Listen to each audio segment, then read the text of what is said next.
Hi, I'm Zach. I'm Zübeyir. And welcome again to Harmony, our Harmony Circle, in which we are reading from Said Nursi's Risale-i Nur collection, from the words, the first book. From the first word, we are going to continue. Okay. So this time, we are in the second paragraph. Advance. Exactly.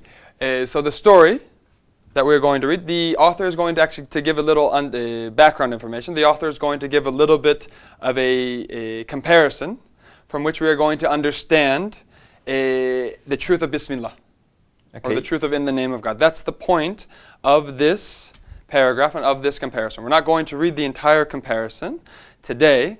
Comparison, maybe parable, could be another word that we could use. The entire parable today, we'll just get to a part of it to get part of the truth out of it. Okay, so let me start. Bismillah. Someone who makes a journey through the deserts of Arabia has to travel in the name of a tribal chief and enter under his protection. For in this way he may be saved from the assaults of bandits and secure his needs.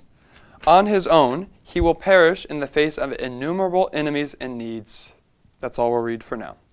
So, we have the idea of somebody traveling in the deserts of Arabia. Okay, traveling in the deserts. Understanding the desert might be interesting here, real quickly. Okay. The desert is a place in which, as the author is pointing, there's lots of needs. There are lots of enemies. Yep. One can't. It's hard to feel secure from one's enemies and to provide for his needs. That's what we can understand from a desert. Okay. Okay. So the needs are more sharp, we can say. We can understand the needs, that they are needs, much more really? easily, yes.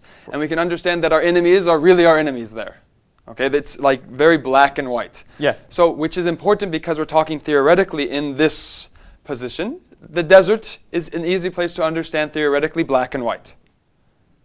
So yes, though the world might have shades of gray in it, to understand reality we do have to speak in black and white. That's an interesting point that the author is doing here, why we are in the desert.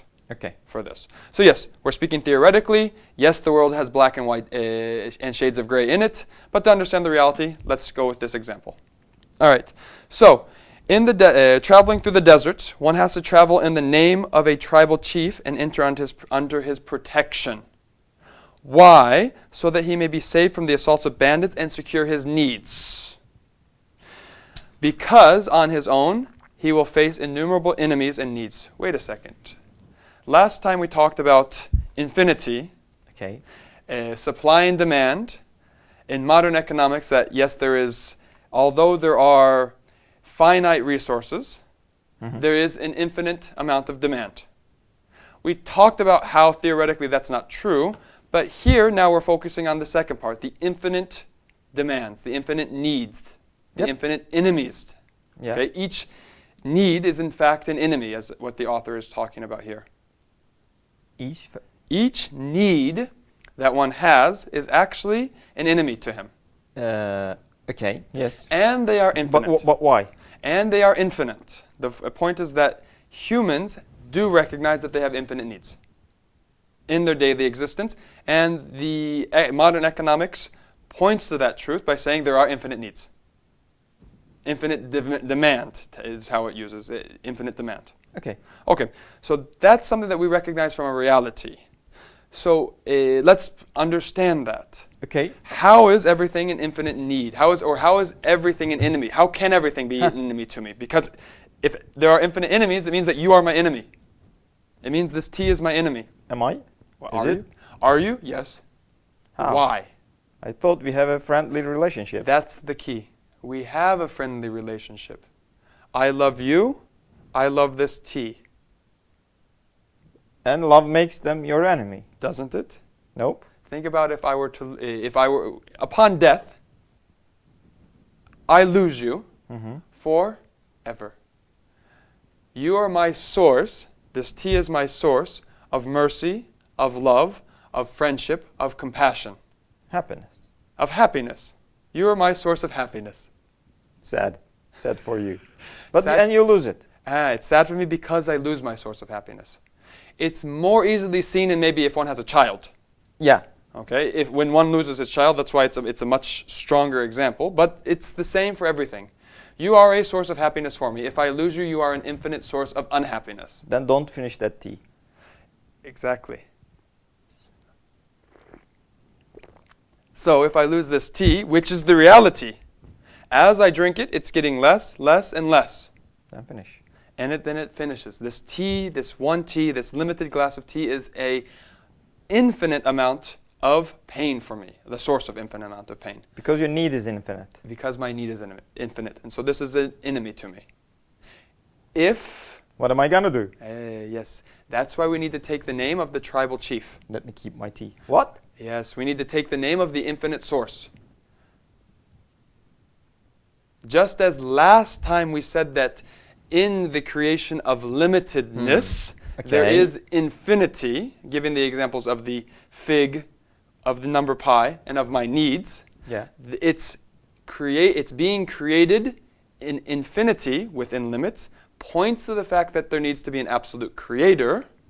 It is that Bismillah, saying in the name of God, that makes the connection, which then makes the resources themselves limitless, infinite. The tea. The tea, even though it's limited. By it, if I don't take the... what do you think? This is what you last time stopped me for. Yes. Remind us, because that was a previous video. Our viewers may not have seen it. Okay, so you have this tea, and it seems limited. Yes, it's one glass of tea.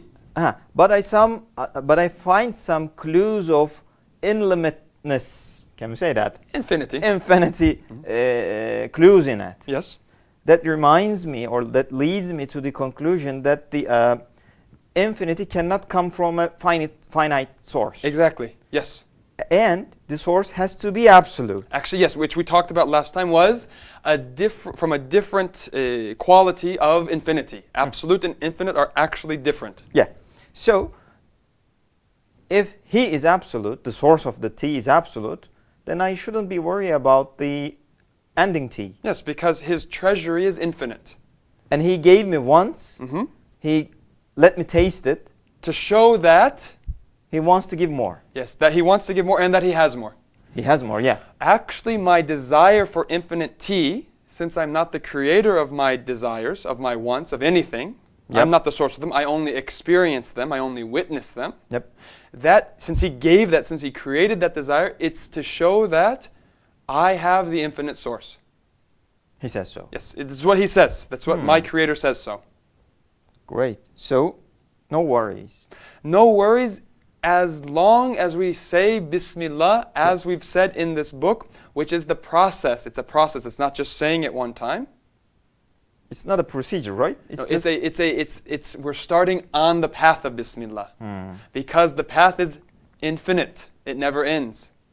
So just make a summary. You have the tea. I have the tea. You know that tea itself is not important. It comes from the absolute source. And it has a kind of representative of the absolute mercy. Yes, it is a representative, an example of the absolute mercy of its creator. If I stuck on that, if I get stuck on itself, if I say that the mercy is part of the tea itself, okay, to say it in a more easy way to understand. If I think that the mercy is from the tea itself, from the one glass of tea itself, then what happens?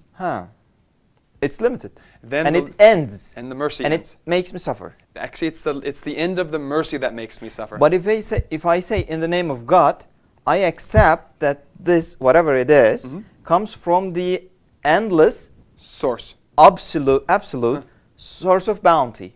Exactly. So it doesn't matter this particular glass of tea is endless or not. Yeah. I know the source is absolute. Yes. Its meaning is endless.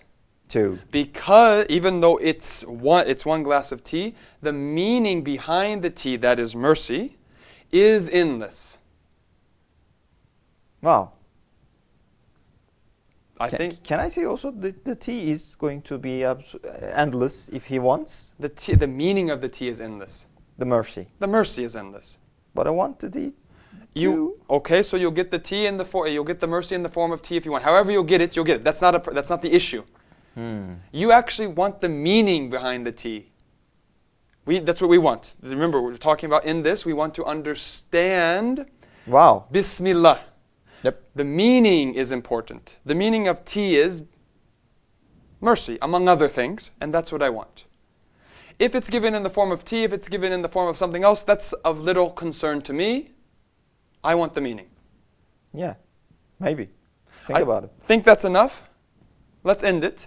So I haven't finished this glass of tea, but I think I will after the program. Thank you very much. Please think. Please give comments, feedback, questions, whatever you have. And we hope to see you next time. Bye.